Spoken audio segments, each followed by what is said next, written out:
What's up? Welcome back to my channel. Today we're talking chuck roast. That's right, the piece of meat that you usually use for something like a crock pot recipe. And today I've actually going to spill my secrets, how I eat it like a steak almost every day.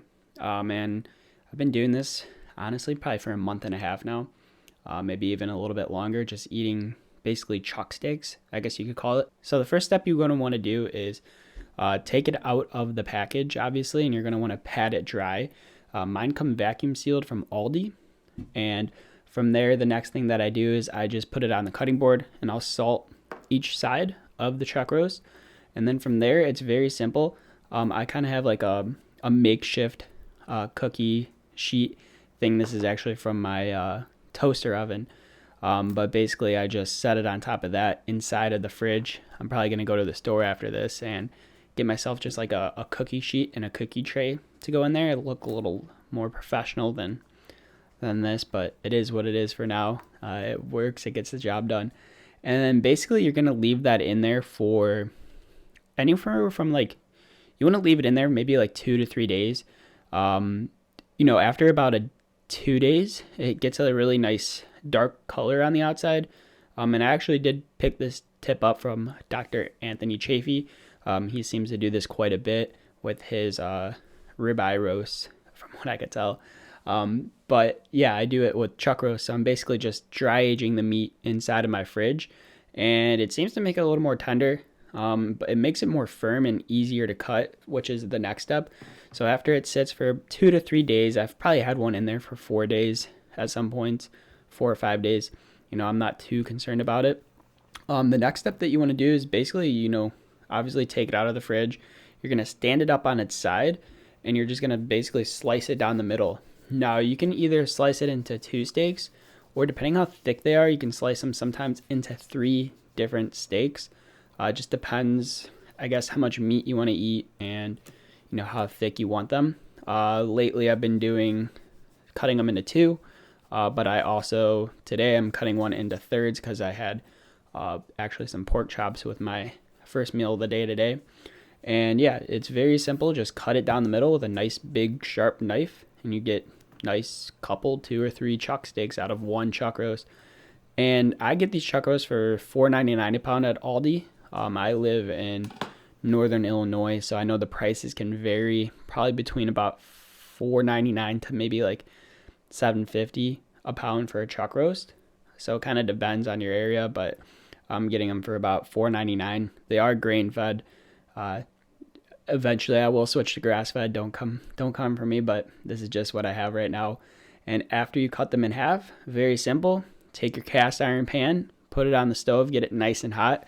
And your next step, you just want to go ahead and slap that thing in the cast iron. Now, cooking time varies, obviously, kind of steak thickness and temperature. I don't really let them rest outside of the fridge for like an hour or 2 hours. I usually throw them in cold. And cooking time kind of varies. I'm probably close to like 3 to 4 minutes on each side, get a nice crust. Obviously you want to flip them over.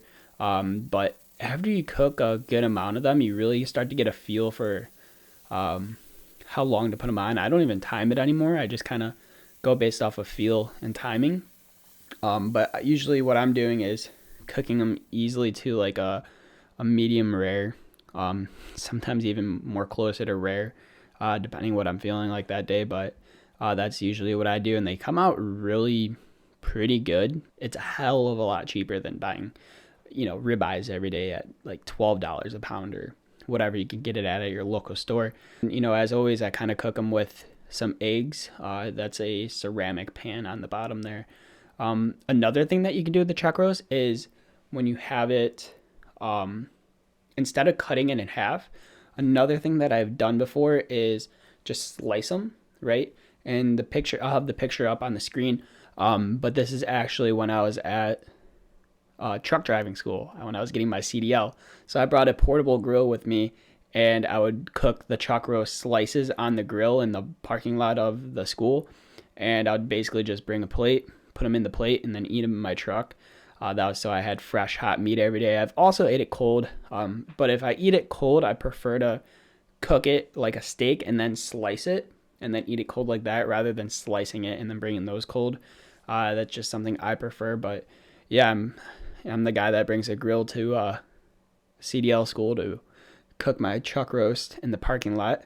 Everybody kind of gave me some interesting looks, but also here's a picture of like a finished steak. I don't really have too many pictures, I guess, but you can see it's like a nice medium rare, I believe, in this picture. Maybe, yeah, it's pretty close to medium rare. Always eat off a cutting board if you're a true carnivore. But yeah, that's my tips and tricks for eating chuck roast. First step, dry it off, salt it, put it in the fridge for a couple days, and then you're going to want to slice it into however thick you want it, sear it on each side, and yeah, go from there. But yeah, that's kind of my tips and tricks how to cook chuck roast like a steak. I guess I haven't really done a really good comparison of like dry aging versus not dry aging. I think it might add something to it. I should do a comparison, but it makes it a lot easier to cut, especially down the middle when you do dry age it. So, for now, I'm going to continue to do it. But I know that aging meat can cause some problems for people, so kind of do at your own risk. But yeah, that's what I do. It's very simple. Cut the meat, sear it, eat it like a steak. Yeah, that's my cheap way to carnivore, just chuck roast. So hopefully my local store doesn't run out. Hopefully all the carnivores don't just start buying chuck roast, but I guess we'll see.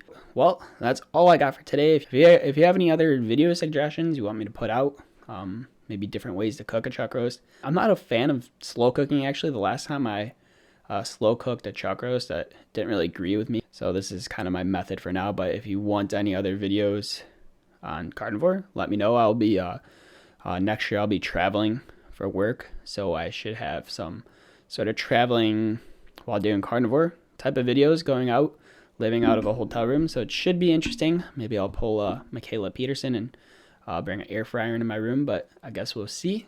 Otherwise, I want to thank you for watching this video, and I will see you in the next one.